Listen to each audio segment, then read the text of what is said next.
secara berpikir normal biasa, penderitaan itu kan sesuatu yang tidak enak.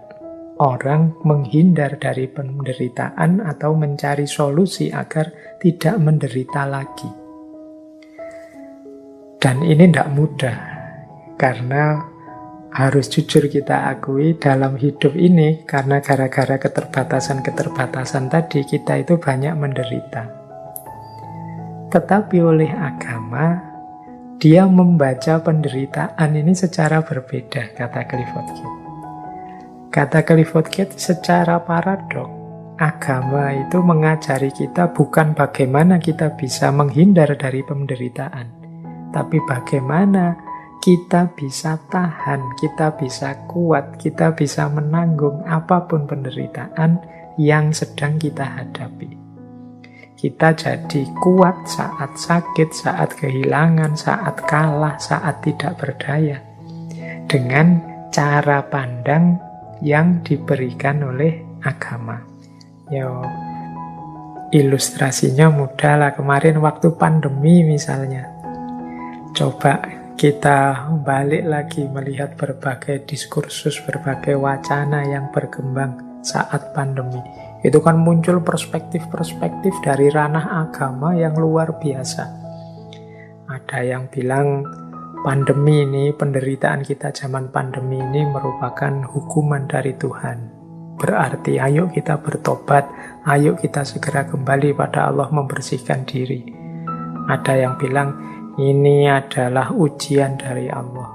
Mari kita sabar. Semoga kita kalau lolos dari ujian ini, level hidup kita meningkat, kita naik kelas. Ada yang bilang, oh enggak, ini semua adalah cobaan dari Allah. Jadi Allah itu mencoba kita, ngetes sejauh mana kita tetap ada di jalurnya, sejauh mana kita tetap beriman dan bertakwa kepadanya. Jadi ini satu contoh bagaimana perspektif-perspektif agama memberikan cara baca yang berbeda terhadap hidup kita. Mungkin kalau dipikir dengan logika normal, lah kok begitu ya. Intinya kan orang kalau sedang sakit, sedang menderita itu kan berusaha agar keluar dari penderitaan atau cari solusi agar penderitaannya berakhir. Tapi agama membaca secara berbeda. Ini mungkin seperti quotes yang bilangnya kalau ada sesuatu yang sulit, ada sesuatu yang menyakitkan bagimu, alternatifnya dua. Kamu mencari solusi agar keluar dari kesulitan atau penyakit itu, atau yang kedua, kamu membuat dirimu tangguh, kuat untuk menjalani kesulitan dan rasa sakit itu. Loh, perspektif agama itu banyak yang versi kedua ini. Memberikan kita kerangka berpikir, kerangka bertindak, kerangka sikap yang sifatnya agar kita kuat, agar kita tangguh menghadapi problem-problem penderitaan. Nah, ini kan cara membaca yang khas, yang berbeda dengan cara berpikir biasa. Nah, mungkin menarik juga ya kita urai sedikit lebih luas. Jadi menurut Clifford Geertz ini, cara kita membaca hidup ini atau perspektif kita terhadap hidup ini, ya tidak hanya agama sih. Manusia itu macam-macam. Ada namanya common sense perspective. Ada namanya scientific perspective. Ada namanya aesthetic perspective. Ada religious perspective. Common sense perspective ini orang-orang yang dalam hidupnya mengandalkan yang biasanya berjalan saja, tidak usah dipikir dalam-dalam. Nah, ini orang yang hidup dengan common sense. Orang yang tidak pernah merenung, tidak pernah melakukan refleksi-refleksi terhadap hidup ini. Jadi tidak pernah dia mempertanyakan hidup, kehidupan, realitas, dan lain sebagainya. Oleh Clifford Geertz, orang yang seperti ini namanya orang yang ada dalam realisme naif.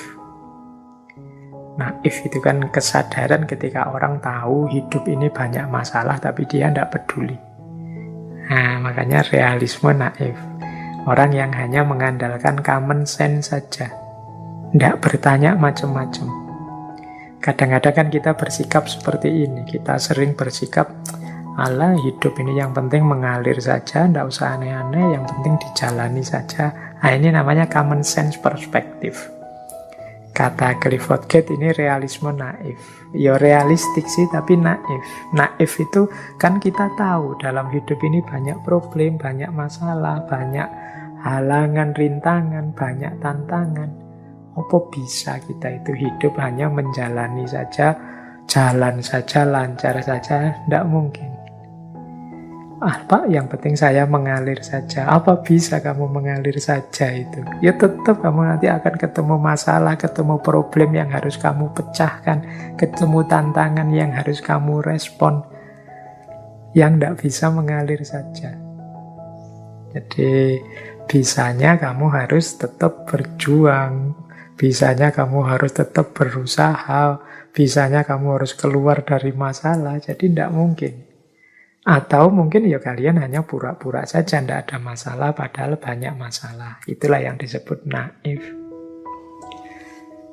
Jadi ada memang orang yang common sense perspektif ini. Cara hidup mengandalkan common sense saja yang seperti biasa saja, tidak usah bertanya macam-macam. Baik, nah gaya yang kedua, perspektif hidup yang kedua ada namanya scientific perspective. Ini dari istilahnya saja teman-teman sudah bisa meraba ya. Jadi scientific perspective itu ya perspektif ilmiah. Ini kebalikannya yang common sense tadi. Apa-apa serba reflektif, diukur rasional, faktual dan lain sebagainya. Jadi dengan menggunakan perspektif ilmiah, teori ilmiah, ilmunya dipakai. Nah ini gaya kedua. Gaya scientific. Mungkin teman-teman yang serius merenungi hidup, kemudian mencari makna-makna hidup itu sering ada di ranah scientific perspektif ini. Jadi memahami hidup seperti seorang ilmuwan. Dia selalu bertanya, mencari yang pas, yang tepat, yang masuk akal, yang relevan. Nah, itu scientific perspective. Nanti ada gaya ketiga. Gaya ketiga ini estetik perspektif. Istilahnya estetik. Estetik itu kan tentang keindahan. Ini memahami dunia seperti para seniman. Para seniman itu kan seringkali punya perspektif yang berbeda daripada kita. Kita tidak menangkap itu, tiba-tiba dia menampilkan perspektifnya yang khas. Yang ternyata kok yo indah, kok yo bagus. Nah, itu gayanya estetik perspektif. Jadi estetik perspektif itu kita hidup senantiasa melihat sudut keindahan dari apapun yang terjadi di sekeliling kita. Nah, ini estetik perspektif. Ini kapan-kapan ya kita jelaskan lebih panjang lebar lagi tentang estetika. Dulu awal-awal ngaji filsafat kita pernah tema estetika. Beberapa kali juga tema seni, tema estetika dan agama, dan lain-lain. Nah, ini estetik perspektif ini kita menghayati hidup, memahami dunia seperti para seniman. Selalu saja bisa menemukan sudut-sudut unik, sudut-sudut indahnya hidup ini. Yang kadang-kadang menurut orang biasa itu ya biasa saja, tapi ketika yang menampilkan dan melihatnya seorang seniman itu tampak sebagai sesuatu yang khas, yang indah, yang luar biasa. Ini gaya estetik. Biasanya disebut-sebut ini mengandalkan kepekaan intuisi. Kalau yang saintifik mengandalkan kepekaan rasio akal. Kalau yang common sense tadi ya sekedar mengikuti yang terjadi di sekeliling. Kata Clifford Gate banyak mengandalkan panca indera.